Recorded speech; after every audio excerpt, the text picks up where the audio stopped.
प्रिय विद्यार्थियों, इस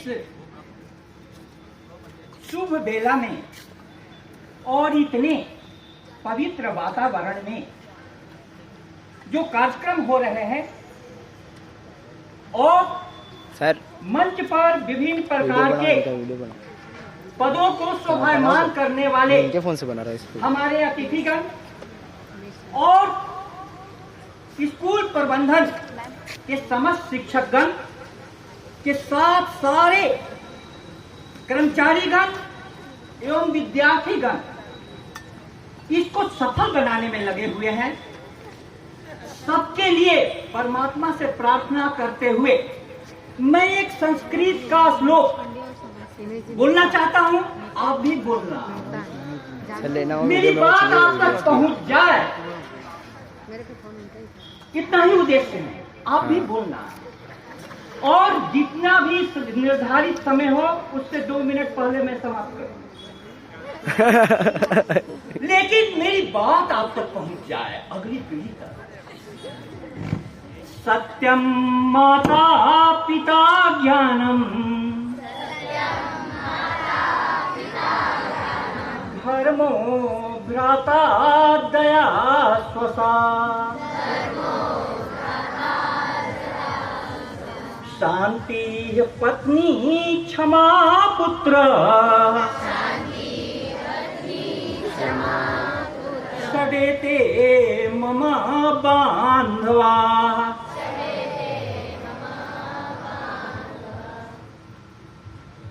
आपको कुछ समझ नहीं आया? मैं समझ रहा हूं। अब समझाने की जिम्मेवारी मेरी है। आप तक बात पहुंचे। हे गांधी,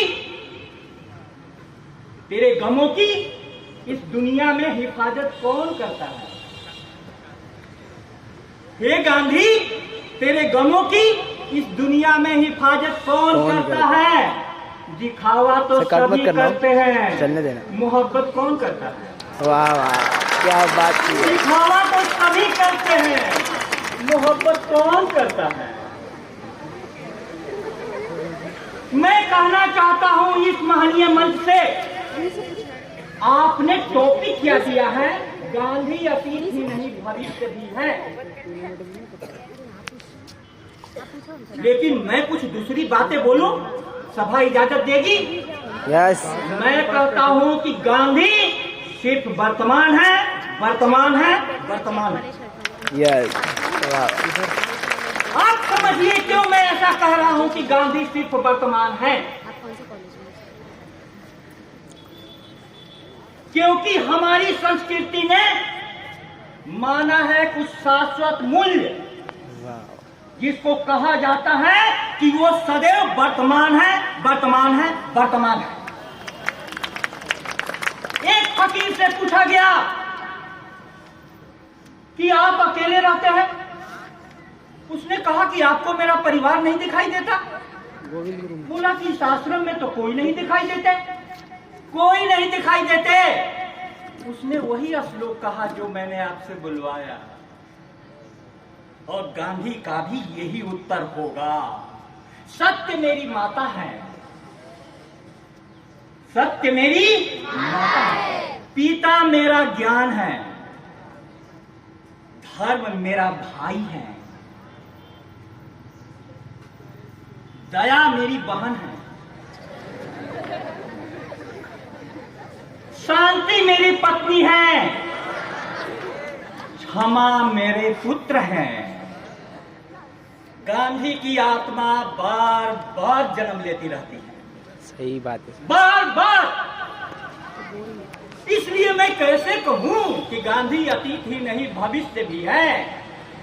मैं इस मंच से कहना चाहता हूं, समस्त जगह, राज्य ही नहीं राष्ट्र के मंचों पर कहा जाए कि बांसवाड़ा में कोई व्यक्ति है जो बोल रहा है कि गांधी सदैव सनातन, चिर नूतन, वर्तमान है, वर्तमान है, वर्तमान है।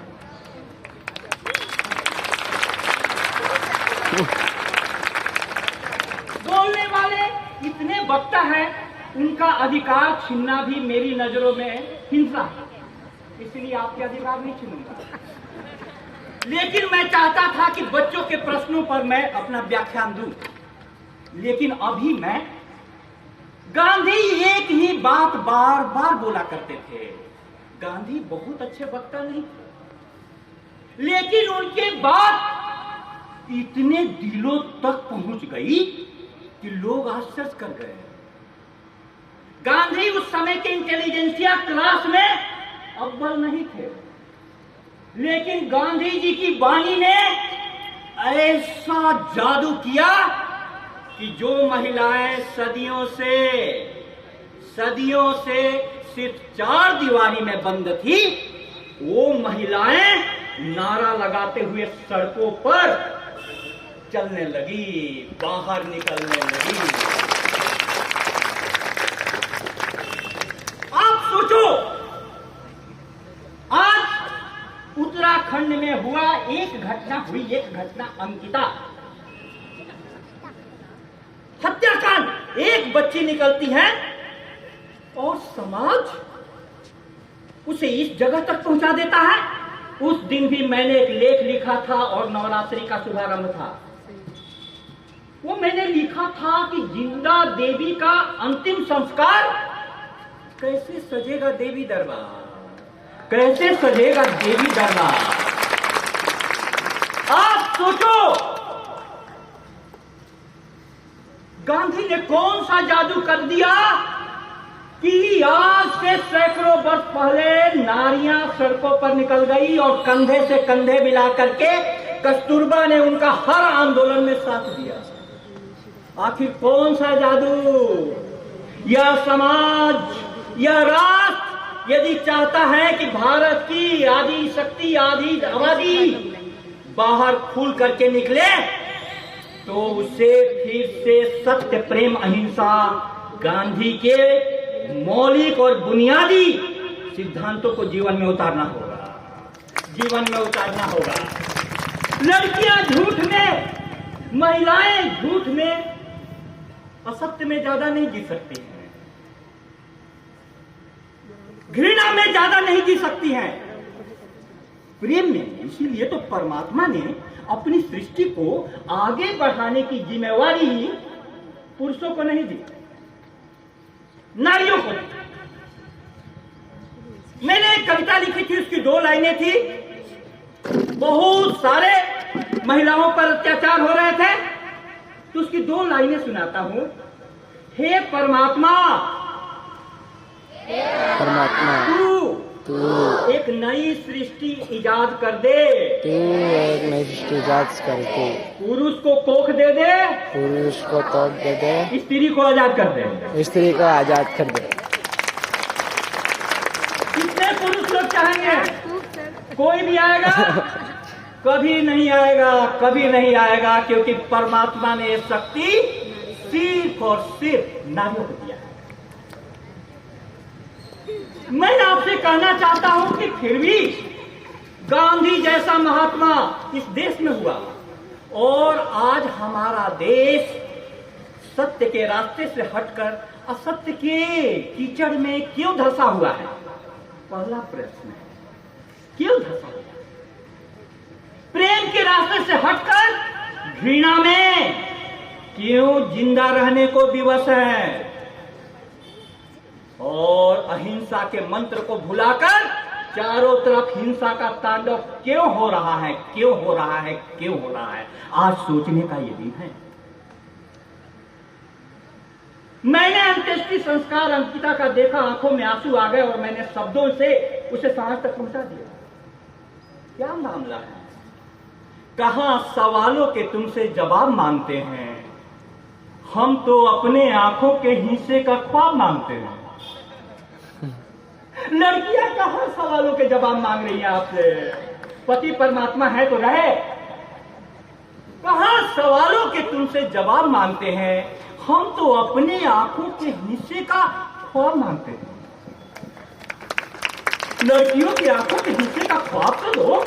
कहीं एक बालिका जन्म ले लेती है जिस घर में, उस घर में मधुर संगीत बजने लगता है, पवित्रता जगह बना लेता है। पूरा वातावरण चेंज हो जाता है। पूरा कहां सवालों के तुमसे जवाब मांगते हैं, हम तो अपने आंखों के हिस्से का ख्वाब मांगते हैं। हमी को दरिया पर जाने से रोकने वाले, हमी को दरिया पर जाने से रोकने वाले हमी से पानी का सारा हिस्सा मांगते हैं। हमी से पानी का सारा हिस्सा मांगते हैं। औरतों को छोड़कर, बालिकाओं को छोड़कर ये दुनिया कैसी होगी? क्यों सुसाइड करने के रास्ते पर बढ़ रहे हो? अजब लोग हैं, रहम आता है इन पर, जो कांटे बोकर जमी से गुलाम मांगते हैं, जो कांटे बोकर जमी से गुलाम मांगते हैं। गजब लोग हैं, रहम आता है इन पर, जो कांटे बोकर जमी से गुलाम मांगते हैं। गुनाहगार तो नजरें हैं आपकी, गुनाहगार तो नजरें हैं आपकी, वरना कहां ये फूल से चेहरे नकाब मांगते हैं, कहां ये फूल से चेहरे नकाब मांगते हैं। ईरान में क्या हो रहा है? नकाब, हिजाब। कल तुम फूल पर लटकाओगे हिजाब?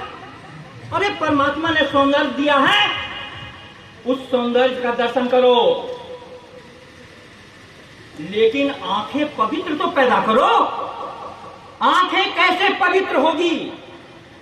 मैं अपनी एक छोटी सी कविता आपके सम्मुख रखता हूं, ताकि आपके दिलों में गुंजता रहे।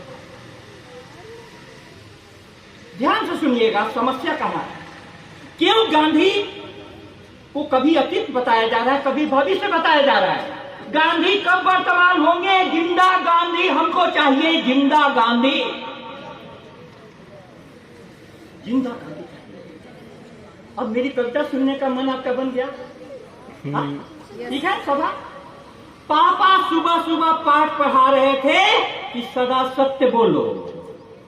पापा सुबह सुबह पाठ पढ़ा रहे थे कि सदा सत्य बोलो। तभी बाहर से आवाज आई, कृपया दरवाजा खोलो। पापा ने बगल वाली खिड़की से झांक कर देखा, था कोई चीर परिचित किंतु अनोखा। तात धीमे से कान में आकर फुसफुसाए, तात धीमे से कान में आकर फुसफुसाए, और मैं बाहर जाकर बोला, पापा तो रात से घर नहीं आए। किसने सिखाया बच्चों को झूठ बोलना? पापा ने। पापा ने। बच्चे कहां झूठ बोलते हैं? वो बच्चा जाकर के बोला कि पापा कह रहे हैं कि मैं घर पर नहीं। बच्चे तो इतने सरल हृदय के होते हैं। प्रेम पूर्वक रहो और मधुर वाणी बोलो, पिता द्वारा पढ़ाया जाने वाला यह दूसरा पाठ था। किंतु तब तक मैं इस पढ़ाई से हो चुका बोर और विश्रांत। जब 3-4 बार में भी मुझसे यह पाठ दोहराया नहीं गया, पिता से खुद को आपे में ठहराया नहीं गया, उन्होंने झट से एक चाटा गाल पर जड़ दी और बोले, गधे तूने तो हद कर दी, गधे तूने तो हद कर दी। मैं चाटा खाकर जोर जोर से रोने लगा, किंतु कुछ सोच यह मन मेरा होने लगा। सदा सत्य बोलो पाठ के बाद पिता मुझसे झूठ बोलवाते हैं, प्रेम पूर्वक रहो मधुर वाणी बोलो के बाद गाल पर चाटा जमाते हैं। सच झूठ प्रेम चाटा का रिश्ता समझ नहीं पड़ता, इस कोमल मस्तिष्क में यह कहीं से नहीं उतरता। इसलिए हे भगवान, मैं उधेड़ बुन में पड़ गया हूं, तेरी दुनिया का नन्हा फूल खिलने के पहले सड़ गया हूं, खिलने के पहले सड़ गया। गांधी को निश्चित रूपे ऐसे माता पिता मिले होंगे, ऐसा परिवार मिला होगा, ऐसी सत्संगति मिली होगी कि उनका हृदय प्रेम से भर गया, प्रेम से भर गया। यासीर का नाम आप लोगों ने सुना है, डीजी कश्मीर के हत्या करने वाले ने अपनी डायरी लिखी। लिखा है कि मेरे जिंदगी में प्यार 0%। जिसके भी जीवन में प्यार 0% होगा वो अंततः आत्महत्या करेगा, दूसरे को मारेगा। अब सवाल होता है कि गांधी की इतनी याद आ रही है, प्रार्थनाएं बोली जा रही हैं, हमारे सामने मूल प्रश्न है कि गांधी का हृदय कहां से लाओगे? गांधी का हृदय कहां से लाओगे? वो हृदय कैसे बनेगा? हम सभी सोचे। हम बच्चे को प्रेम दें, हम बच्चे के सामने सच्चाई के मार्ग पर चले, हम बच्चे के सामने प्रतियोगिता की बातें नहीं करें, फर्स्ट आने के सिर्फ ख्वाब नहीं दिखाए। उससे अच्छा है किसी सही रास्ते पर सबसे पीछे आ जाना, सबसे पीछे आ जाना, सबसे पीछे आ जाना। मैं तुम्हें बता रहा हूं, कभी भी प्रथम स्थान की जीत मत करो। जिंदगी में सफलता नहीं, सुफलता चाहिए। सुफलता, सुफलता, सुफलता। बस एक उदाहरण के साथ मैं अपनी वाणी को विराम दूं। पूरा देश असहयोग आंदोलन में सड़कों पर था। ब्रिटिश सरकार की नींवें हिल गई थी। सिर्फ कुछ लोगों ने चौरी चौरा में पुलिस थाने में आग लगा दी, कुछ सिपाही मर गए। सबने कहा कि ब्रिटिश सरकार की नींवें हिल गई, अब तो देश स्वतंत्र होकर के रहेगा।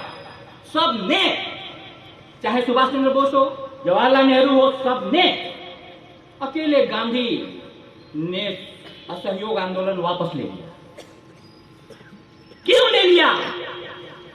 इसको कहते हैं आत्मवान। आत्मा ने उनका कहा कि आज थाना जला है, कल ये देश जलेगा, और देश जलाने वालों, थाने जलाने वाले जब देश जलाएंगे, ऐसे लोगों को स्वतंत्रता नहीं दी जा सकती। एक गांधी थे, एक गांधी थे। मेरे प्यारे विद्यार्थियों, बड़ी जिम्मेदारी है हम लोगों पर। हम जीवन में वही बोले जो हम हैं। मन वचन कर्म की एकता हमेशा रखना, तब गांधी तुम्हारे साथ हमेशा बने रहेंगे। बहुत बहुत धन्यवाद।